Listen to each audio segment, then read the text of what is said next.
So அதனால் வந்து first come first served. யார் இப்போ இதில் முதல்ல வரீங்க நீங்கள் கை தூக்கலாம். கை தூக்குனீங்கன்னா உங்கள் ஜாதகத்தை கொடுக்கலாம்.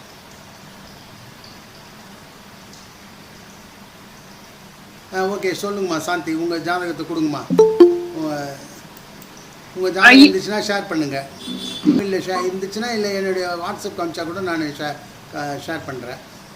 தமிழில் இருக்கிற ஜாதகமாக இருக்கணும். ஓகேங்க ஓகேங்க. இது வந்து நம்ம யூடியூப்பில் போடப்படும். யூடியூப்பில் போடணும். கேள்வி கேட்குறவங்களும் வந்து வீடியோவில் ஆன் பண்ணியிருக்கணும். வீடியோ ஆஃப் பண்ணியிருந்தால் கண்டிப்பாக அவங்களுக்கு பதில் சொல்லப்படாது. அந்த கண்டிஷன்ஸ் போட்டிருப்பேன், 5 கண்டிஷனு. இது வந்து வீடியோவில் வந்து கவர் ஆகும் கண்டிப்பாக.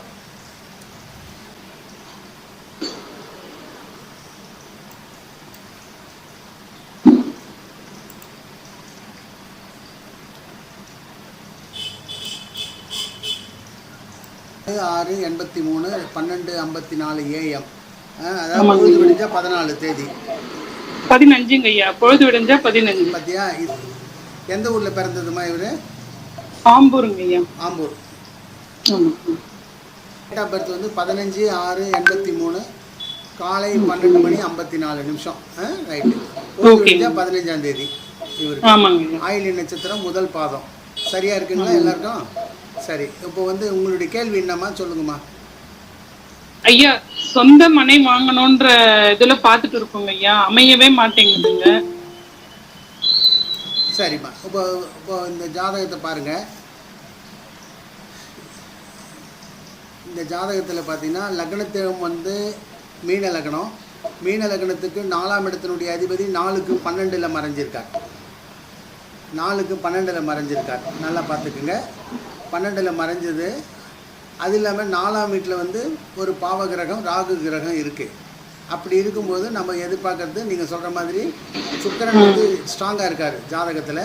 ஆனால் 4ஆம் இடத்தினுடைய அதிபதி பலம் இல்லாமல் இருக்கார். 4ஆம் இடத்துல ஒரு பாவ கிரகம் இருக்கிறதுனால வீடு வாங்குவது வந்து லேட்டாக ஆகுது இவருக்கு அப்படின்னு அர்த்தம். அப்போது வீடு வாங்கவே முடியாதா அப்படின்னு கேட்டால், காரகன் ஒரு ஸ்தானாதிபதி வந்து வீக் ஆகிட்டார். ஆனால் காரகாதிபதி வந்து ஸ்ட்ராங்காக இருக்கார். காரகாதிபதி சுக்கிரன் வந்து பார்த்திங்கன்னா திரிகோணம் ஏறி குருவினுடைய பார்வையில் வேற இருக்கார். அதனால் கண்டிப்பாக இவரால் வாங்க முடியும் அப்படின்னு நிச்சயமாக நம்ம சொல்ல முடியும். வாங்க முடியும் கண்டிப்பாக. ஆனால் எங்கே வாங்குவார்? சொந்த ஊரில் வாங்குவாரான்னு கேட்டால் இல்லை அப்படின்னு நிச்சயமாக சொல்லலாம்.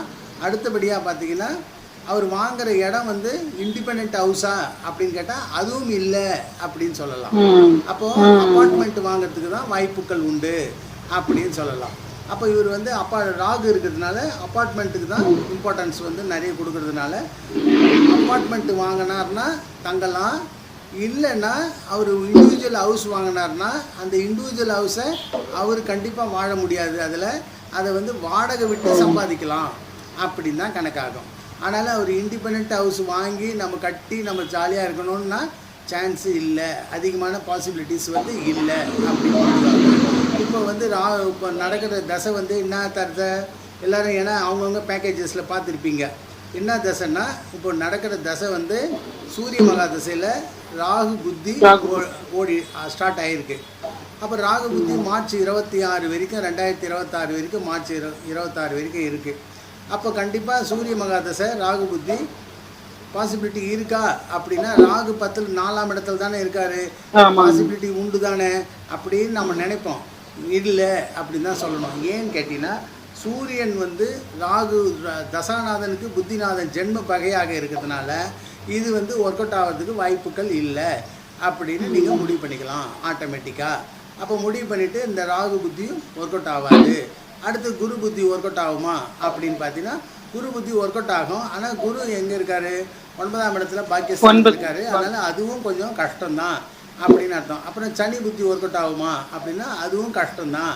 அப்போ புதன் புத்தியில் தான் ஒர்க் அவுட் ஆகிறதுக்கு வாய்ப்பு உண்டு. வேணும்னா புதன் புத்தியில் இவர் வந்து ட்ரை பண்ணலாம். 2027 அப்படியே வாங்கினாலும் ஒன்று கமர்ஷியல் வீடு வாங்கணும், இல்லைன்னா அப்பார்ட்மெண்ட்டு வாங்கணும். கமர்ஷியல் வீடு வாங்கி கமர்ஷியலாக வாடகை விடலாமே தவிர சொந்தமாக இருக்கணும்னா அந்த வீட்டில் நிம்மதி வந்து கண்டிப்பாக இருக்காது அப்படின்னு நிச்சயமாக முடிவு பண்ணிக்கலாம். அப்போது சொந்த வீட்டில் வாழ்ந்தாருனாவே இவருக்கு வாழ்நாள் முழுக்க ப்ராப்ளங்கள் வந்து கொண்டே இருக்கும் அப்படின்னு அதுவும் டெஃபினட்டாக நம்ம முடிவு பண்ணிடலாம். ஓகேங்களா? சரிங்க ரைட்டு. இது சரிங்க வந்து 4ஆம் இடத்தை வச்சு நம்ம சொல்கிறோம். ரைட்டு. வேறு ஏதாவது பாயிண்ட்ஸ் இருக்குங்களா இந்த ஜாதகத்தில் கேட்கறதுக்கு? ஐயா இதுல இல்லைங்க, இன்னொன்று. ஓகேங்களா? நன்றிங்க. ரைட்டு, சந்தோஷம், வாழ்த்துக்கள். நன்றிங்க. நன்றி. ரைட்டு. அடுத்து